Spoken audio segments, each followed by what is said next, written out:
घर और किचन के कामों को करना काफ़ी मुश्किल लगता है, लेकिन छोटे छोटे टिप्स एंड ट्रिक्स के थ्रू किया जाए तो यही काम काफ़ी आसान हो जाते हैं।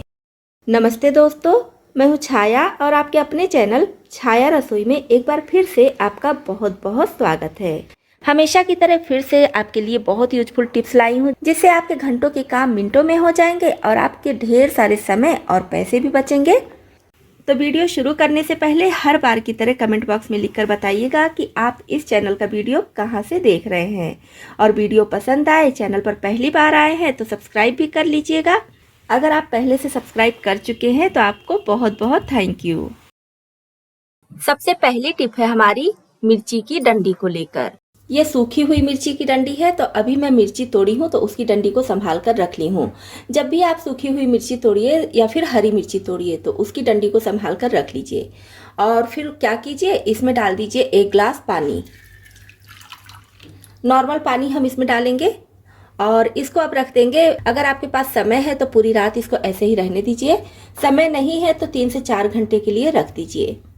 मैं इसको 3 से 4 घंटे के लिए ही रख रही हूँ, क्योंकि वीडियो बनाना है तो उसमें समय लग जाता है, इसलिए 3 से 4 घंटे के लिए ही रख रही हूँ। 3 से 4 घंटे बाद क्या करेंगे, हम पानी को छान लेंगे और इसकी डंडी को अलग कर देंगे, डंडी को फेंक देंगे। अब इस पानी का यूज हम कर सकते हैं अपने प्लांट्स में। आपके घर में या फिर किचन में जो भी प्लांट्स हों उसमें आप इसको डाल दीजिए। चाहे तो तुलसी जी भी हैं तो तुलसी जी में भी इसको डाल दीजिए। आपका प्लांट इतना बढ़िया ग्रो करेगा, और अगर उसमें कीड़े मकोड़े लगते हैं तो वो प्रॉब्लम भी दूर हो जाएगी। नेक्स्ट टिप के लिए हम लेंगे संतरा या फिर आप माल्टा भी ले सकते हैं। अब कोई तेज धार का चाकू लेंगे और इस पर हल्का सा इस तरह से कट लगाएंगे।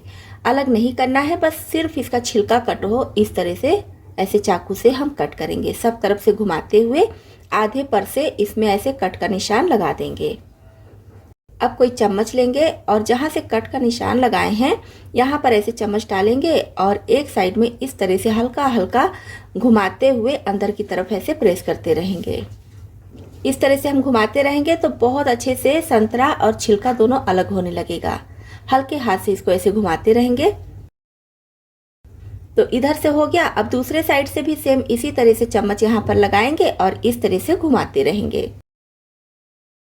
तो बस इस तरह से हम छिलके को अलग कर लेंगे और संतरे को अलग कर देंगे। अब आप चाहे तो संतरे को ऐसे ही रहने दीजिए और चाहे तो एक एक पीस इस तरह से अलग कर दीजिए।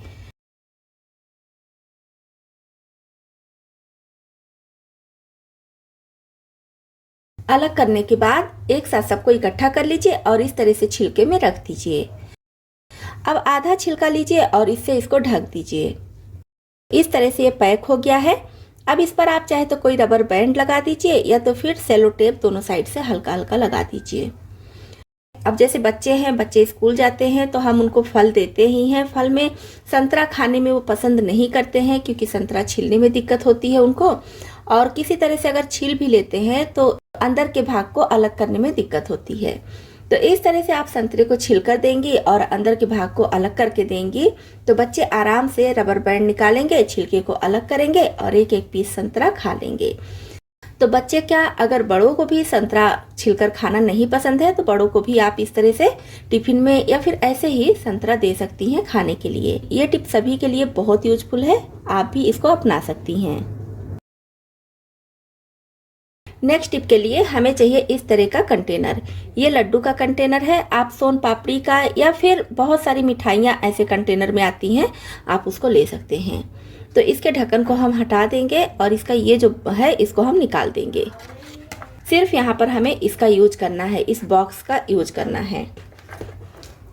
अब लेंगे डबल साइड टेप, 2 पीस या फिर 3 पीस या फिर पूरा लंबे में ऐसे चिपका दीजिए। आपको जितनी मजबूती चाहिए उसके हिसाब से डबल साइड टेप ले लीजिए। अब इसका करना क्या है, अब इसको आप अपने किचन में कहीं भी इस तरह से चिपका दीजिए। इस तरह की छोटी छोटी चीजें आप इसमें ऑर्गेनाइज करके अच्छे से रख सकती हैं। अगर आपके पास कई प्रेशर कुकर है तो सारे प्रेशर कुकर की सीटियां भी इस तरह से अच्छे से रख सकती हैं, क्योंकि प्रेशर कुकर की सीटी ऐसी चीज होती है ना कि कहाँ रखती है हमें पता ही नहीं होता है। तो इसको आप संभाल कर ऐसे रख सकती हैं। तो चाहे तो इस तरह से फूड कलर या फिर किसी भी तरह का एसेंस, या किचन में और भी छोटी छोटी डिब्बियाँ हैं, या फिर मेजरिंग स्पून वगैरह भी इस पर रख सकती हैं। तो इस बॉक्स को आप भी ना फेंकिए, इस तरह से आप इसका यूज बहुत अच्छे से कर सकती हैं। नेक्स्ट टिप है, जब भी आप लोहे के तवे पर रोटी बनाइए तो रोटी बनाने के बाद क्या करते हैं, तवे को साइड में हम रख देते हैं नॉर्मल होने के लिए। जब नॉर्मल हो जाता है तो इसको धुल कर हटा देते हैं। लेकिन अब जब भी आप रोटी बना लीजिए उसके बाद फ्लेम ऑफ कर दीजिए और उसके बाद गरम तवे पर ही डाल दीजिए 1 कप दूध। और दूध को तब तक तवे पर रहने दीजिए जब तक कि हल्का सा गुनगुना ना रहे, मतलब कि दूध बहुत ज़्यादा गर्म ना रहे, हल्का गुनगुना हो जाए। क्योंकि हम लोहे का तवा लेंगे तो इससे क्या होगा, दूध में बहुत अच्छे से आयरन आ जाएगा। फिर जब ये हल्का गुनगुना हो तो कप में इसको निकाल लीजिए और इस दूध में चाहे तो हल्का सा गुड़ मिला लीजिए या फिर शहद मिला लीजिए, या फिर अगर आपको चीनी ही पसंद है तो थोड़ा सा चीनी भी मिला सकते हैं। और फिर इसको पी जाइए। इससे अगर आपके शरीर में आयरन की कमी है तो वो कमी पूरी होगी। लेकिन इसका ये मतलब नहीं है कि अगर आप आयरन का टेबलेट ले रहे हैं तो बिना डॉक्टर के सलाह के ही आप वो टेबलेट खाना बंद कर दीजिए और सिर्फ ये दूध ही पीजिए। तो आप ऐसा बिल्कुल ना कीजिए। जब तक आपके डॉक्टर बोले आपको टेबलेट लेने के लिए तब तक जरूर लीजिए। साथ में ये आयरन वाला दूध भी लीजिए। और जहाँ तक हो सके वहाँ तक कोशिश कीजिए कि लोहे के तवे पर रोटी बनाइए या फिर लोहे की कढ़ाई में या लोहे के किसी भी बर्तन में खाना बनाइए तो ज़्यादा अच्छा होता है। अगर हम लोहे के बर्तन का यूज अक्सर करते रहते हैं तो वैसे भी आयरन की कमी पूरी हो जाती है, आयरन की कमी नहीं होती है। अभी सर्दी काफ़ी पड़ रही है और सर्दी के समय आप भी बेड पर इस तरह से कंबल डालती होंगी, चाहे तो पतला या फिर थोड़ा सा मोटा। तो सर्दी में क्या होता है, धूप भी बहुत अच्छे से नहीं निकलती है, जिसकी वजह से बार बार हम इसको धुल भी नहीं सकते हैं क्योंकि सूखने में काफ़ी समय लग जाता है और सर्दी के समय धुलने में भी दिक्कत होती है। तो इस तरह का कंबल अगर आप भी बेड पर बिछाती हैं और वो थोड़ा सा गंदा दिखने लगा है, जैसे कि 2-3 दिन बिछाइए तो गंदा तो दिखने ही लगता है। तो अगर आपका भी कंबल थोड़ा सा गंदा दिखने लगा है और धूप नहीं निकल रही है कि आप इसको साफ कर पाइए, तब क्या कीजिए, इस तरह से ग्रीन वाला स्क्रबर लीजिए। और यहाँ पर हमें नया स्क्रबर लेना है, पुराना यूज किया हुआ नहीं लेना है। और पूरे कंबल को इस तरह से आप इसको साफ कर लीजिए। स्क्रबर से इस तरह से हल्का हल्का रब कीजिए तो कंबल में जो भी गंदगी होगी, जो भी कभी कभी बाल ओल भी चिपके रहते हैं तो वो सब है, या फिर किसी भी तरह की गंदगी है, धूल मिट्टी है, तो सब बहुत अच्छे से साफ हो जाएगा। तो इस तरह से अगर आप अपने इस कंबल को साफ करेंगी तो आपका कंबल बिना धुले ही बढ़िया से साफ हो जाएगा। इस तरह से इसको साफ करने में थोड़ा सा समय जरूर लगता है क्योंकि कंबल काफ़ी बड़ा होता है और पूरे बेड पर एक एक जगह इसको इस तरह से साफ करना होता है, तो थोड़ा सा समय तो ज़्यादा लगता है लेकिन बहुत अच्छे से साफ हो जाता है। तो आपका अगर रोज रोज ये कंबल धुलने को मन नहीं है तो 1-2 बार आप इस तरह से साफ करके भी काम चला सकती हैं। तो है ना कमाल की टिप। इस टिप को इन सर्दियों में आप भी जरूर अपनाएं।